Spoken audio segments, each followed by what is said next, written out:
जागृत स्वप्न सुषुप्त भेदे तुर्या भोग संभवः। जागृत स्वप्न सुषुप्त भेदे तुर्या भोग संभवः।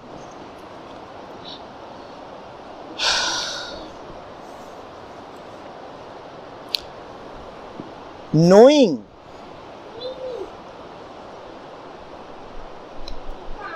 what looks like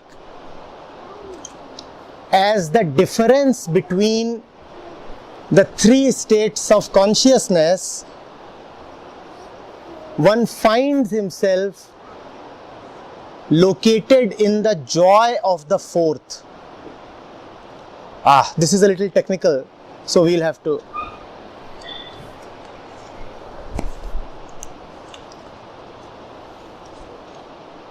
This is a state of consciousness. This is the Jagrat,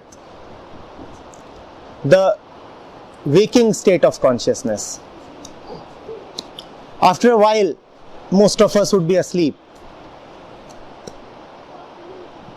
The others would be singing by the river. That sleep will be another state of consciousness.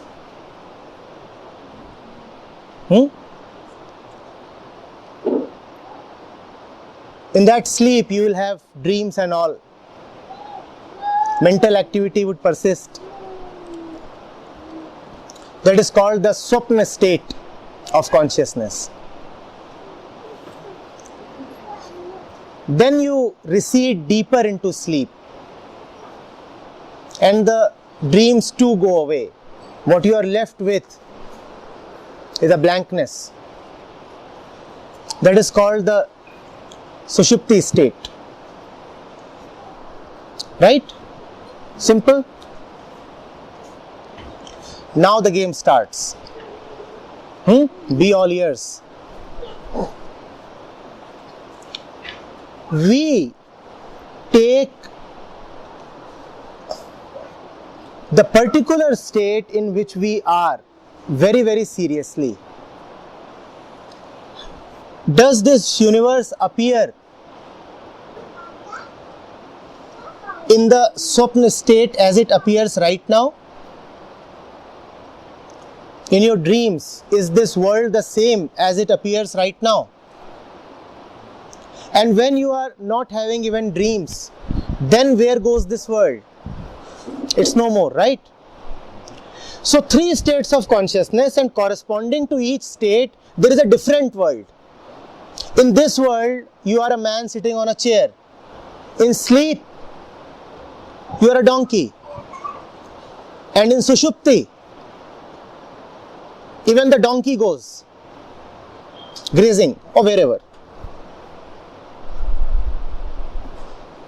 Can we take this whole thing a little lightly? Or would I have to explain the jokes as well? They are not sutras, they are jokes.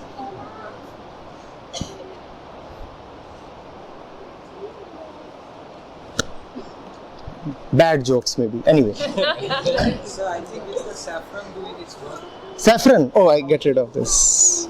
I mean, how can you joke when you are wearing saffron? Perhaps that's the image. I'm not a saffronist. I don't belong to any color. So corresponding to each state of consciousness, there is a world. And here, as you sit in this state, what is this state called? Jagrati, waking state. You take this world as real. That is our definition of reality. That which we perceive when we are waking.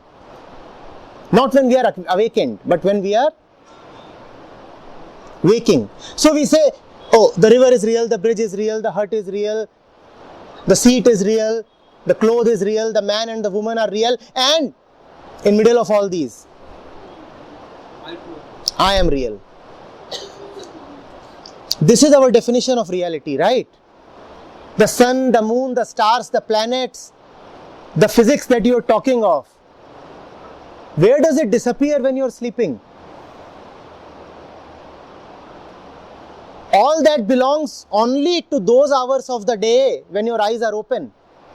When your eyes are closed, physics too closes. So physics belongs only to one particular state of consciousness. It is so damn limited.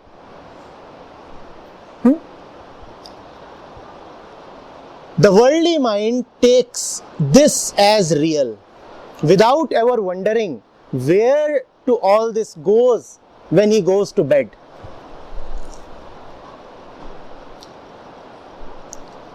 In fact, he keeps believing that when he is on the bed, the universe is still there. He believes that the universe is something independent of him, that it has an objective existence. And he is supported by the observation that when he wakes up, things are more or less the same as they were when he went to sleep. He left his pen on the table and he wakes up to find his pen still on the table. So that assures him of the continuity of this perceived reality. Right? That's how it happens. Huh?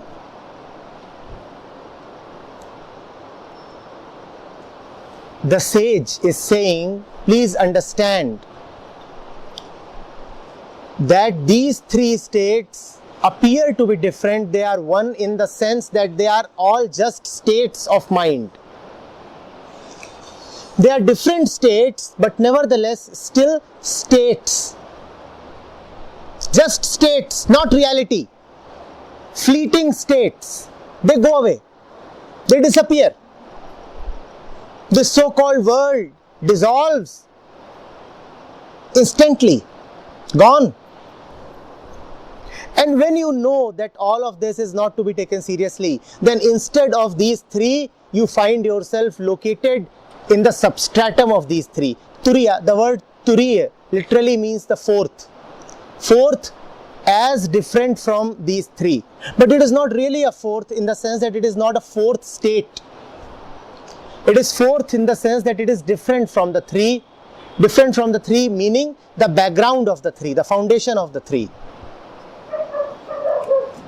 Turiya is Atman itself, truth itself, Shiva himself.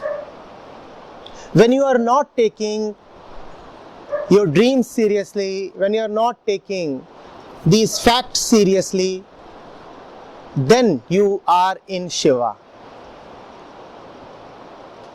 And the word used is peculiar. The sage is saying, Bhogah. Then you are located in the joy of Turiya. Then you are enjoying it. Bhog means enjoyment. If you are not in the fourth, when would you not be in the fourth? When you are in any of the three. When you are not in the fourth, then you would be in any of the three, and in all three there is just suffering. You take your dreams seriously, you will suffer. You take this world seriously, you will suffer. You are in joy only when you are out of these three. That is why fourth, Turiya. Turiya Bhogah. This world never gave joy to anybody. The ones who lived in joy, they didn't get it from the world. They had it in themselves. Nobody found love in this world. Those who look for love in the world, they only keep looking. Whatever is essential about life does not come from the world. Yes, all the trivial stuff comes from the world. Your handkerchief and the stuff that you are munching comes from the world. But your sense of attentiveness cannot come from the world.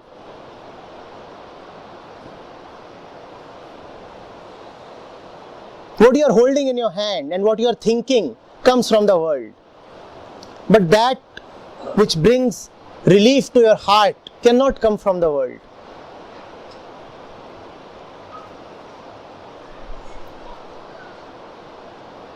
It comes from the fourth. The fourth means that which is outside the three. Do not call it the fourth, just call it not three. And three is consciousness, so just call it not consciousness. And consciousness is thought, so just call it not thought. The fourth is not thought. The fourth is not consciousness. The fourth is not a product of man's mind. Therefore it is joy. Therefore it is love. Therefore it is all that you have deeply aspired for.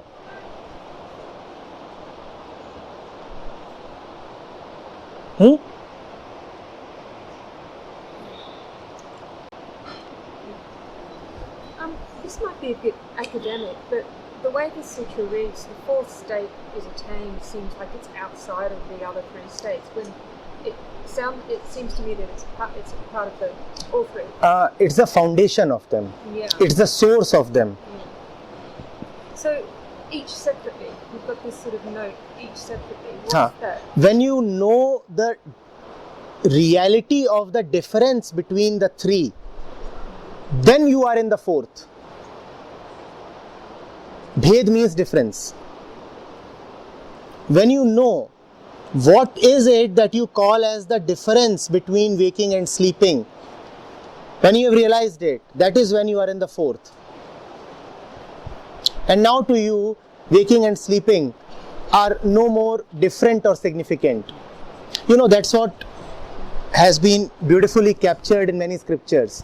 They talk of the realized man as sleep while waking, asleep while waking, and waking while asleep. Krishna says very famously in the Gita, Ya nisha sarvabhutanam tasyam jagarti sanyami. When the entire world is asleep, then the real one is awake. Which means that for him the distinction between these states of consciousness is blurred. He does not confine to them. He does not conform to them or follow them.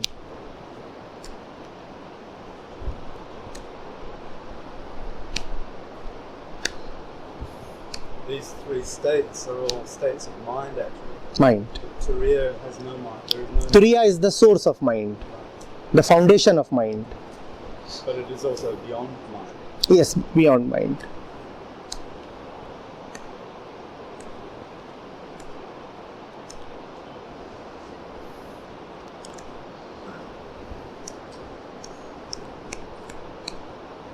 Is the ego created by the ego? Like the concept of the ego is created by the ego, so it doesn't actually exist.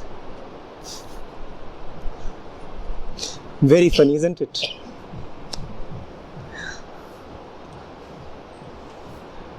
This is your session. If you don't talk, I don't talk.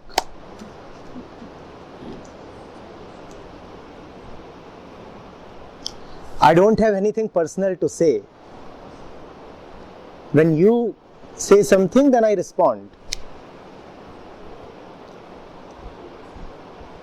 Why not to come now into Turiya? You cannot come into Turiya just as... I understood. But the process is to make people aware it's all right. I'll speak out for you. Huh. And okay, let's go. We cannot go. Okay. He's talking about Turiya right now. But it is right now, no? It is indeed right now. We believe that we are in the waking state, all of us right now. But if you let yourself loose a little, you are already in Turiya. And Turiya is not an exclusive state. You can be in the waking state and yet be in Turiya. Turiya is not really between states 1, 2 and 3. If you are asleep, then you could not be awake. Right? 1, 2 and 3 are exclusive states. The fourth one is not an exclusive state. You could be in 1 and in 4. In 2 and in 4. So you are already in Turiya. Right now you are in 1 and 4. But because you are attached to 1, you miss out on the 4. But like the 3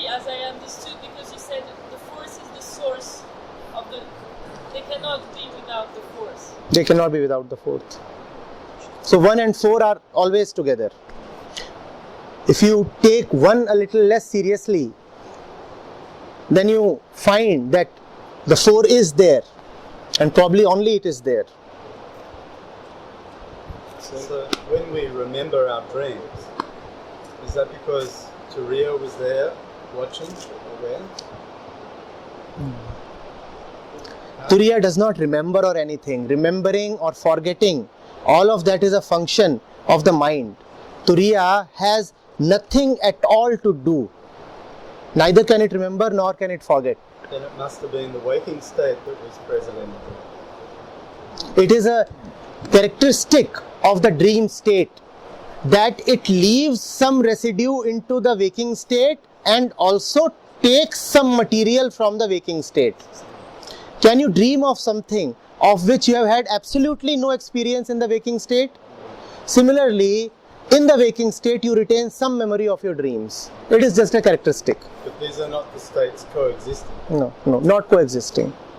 Because here you have a possibility to deal with facts. There, you only deal with that which you have already come across in another state. In the sense that the dream state is kind of dependent on the waking state for its sustenance.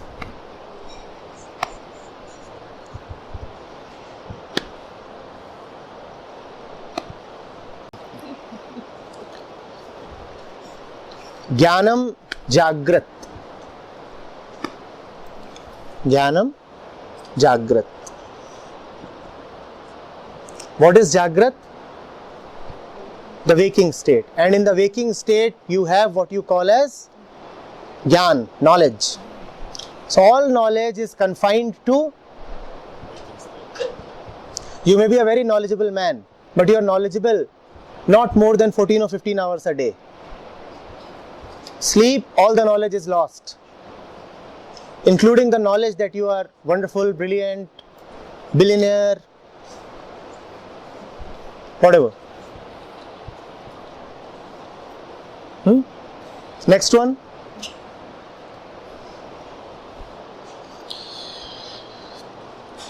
Next one. Swapno Vikalpah. In the dream state, you have fancies, not facts. In facts, there is no choice possible. Vikalp means choice, substitution, alternative. In facts, choices are not possible because in facts, no contradictions exist. Neither contradictions nor choices. A fact is a fact. You cannot choose or reject it. A river is a river. You cannot say it is a stream of tears. Neither can you say that the sound is coming from wherever. Somebody using the flush or something. The fact is a fact. There are no choices there. A choice means vikalp. In the dream state, everything is imaginary. The choices that you so craved for in the waking state, they manifest themselves in the dream state. You could not have them when you were waking. So you have them when you are asleep. Remember that in facts there are neither contradictions nor substitutions. No two facts quarrel with each other, but imaginations quarrel with each other. They contradict, they substitute, they vie for the same space. Swapno Vikalpa. If you are getting a lot of dreams, it only means that in the waking state, there is a lot of desire going unfulfilled. The unfulfilled desire of the waking state finds expression in dreams. What's next?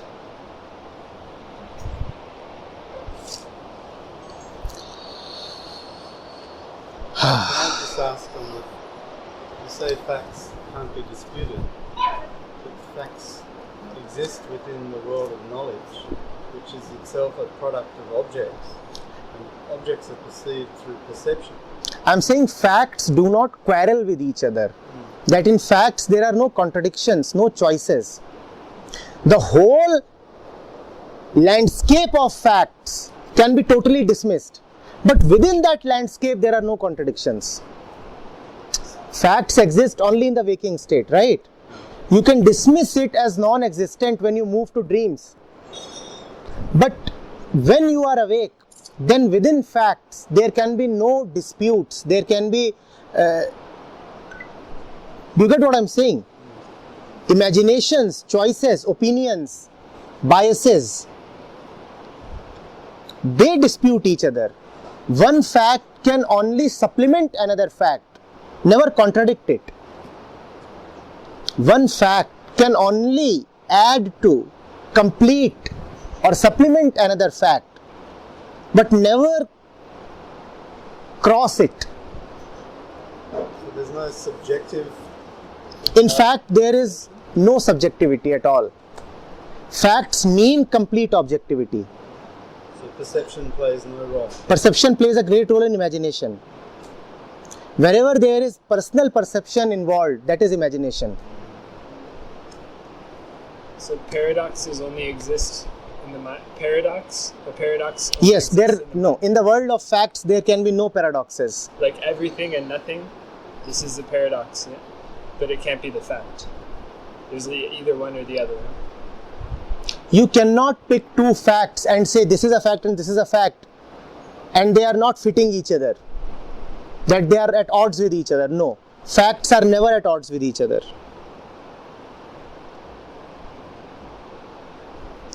If you find two facts that are not quite adding up, then one of them is not a fact, or maybe both of them. So you are me is a fact because all is one. You are me because all is one. So you know what? In the world of facts, all is not one. In the world of facts, all is all and different. It is only in the world of the fourth that all is one. Where what is one? Is this the same as this? Is this the same as that? All of these are facts. What is one? Here you see only differences and diversity.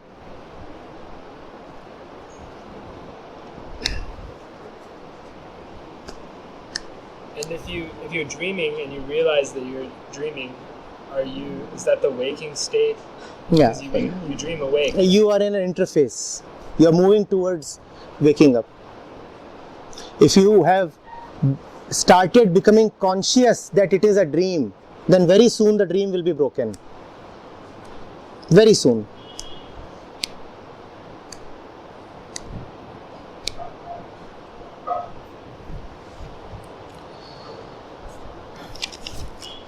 Yes, Shiva.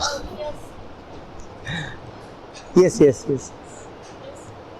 Earlier we talked about the facts, that like the awareness of facts. Huh.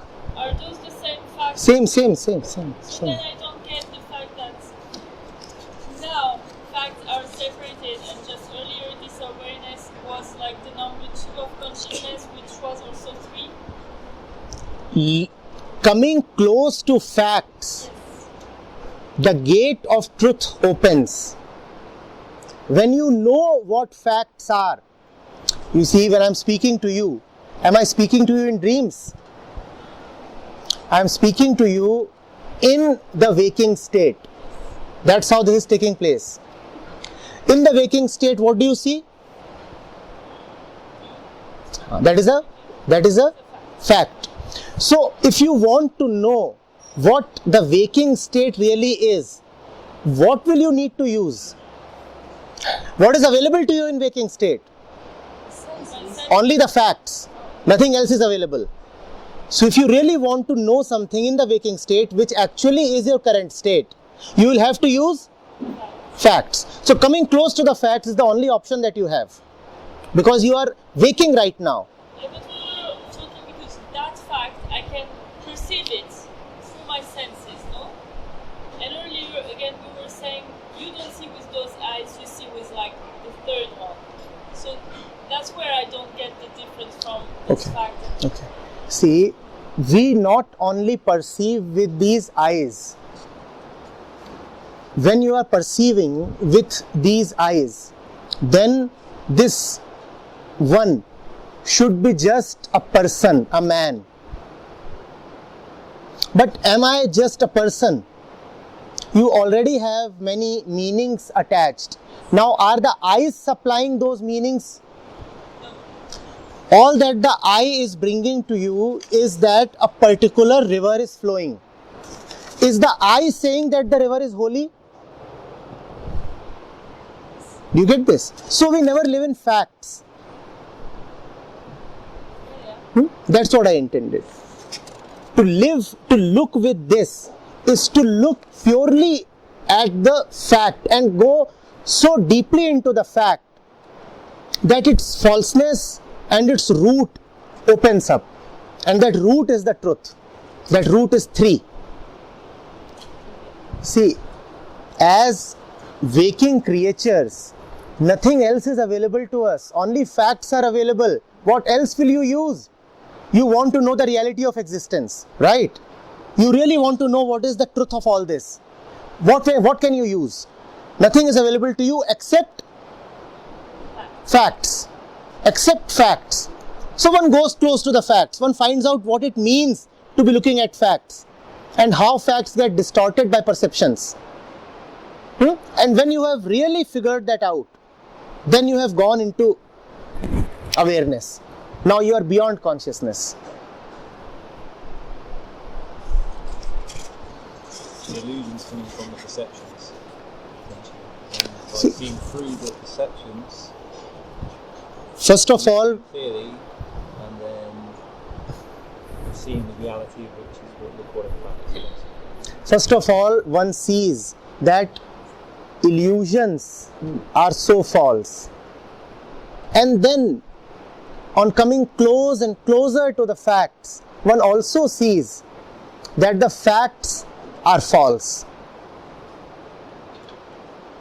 But that can wait. First of all, just see that there are so many illusions mixed with what we call as our daily perception. A man is not a man, a wall is not a wall, a car is not a car. A cloth is not a cloth, a color is not just a color. It means so much. All that meaning is not factual. All that meaning is not what the eyes see or what the ears hear. That is supplied by the... The river is a fact, and the river is holy is a judgment. And the difference between these two is the difference of social condition. See, even to say that this is a river is not really a fact. Because the moment you use the word river, all that which goes with the word river comes into play. So when you're talking of facts, you will at some point desist from even calling this a river. Because naming brings prejudices into the picture. But that can wait. First of all, let the river be a river. And saffron be a color. So you made a distinction between awareness and consciousness. Yes, of course. Is that because with awareness there is still something that must be aware? In consciousness there are objects. In awareness there is nothing. You are always conscious of something. You can never be aware of something. Actually, awareness means nothing. Awareness just means peace.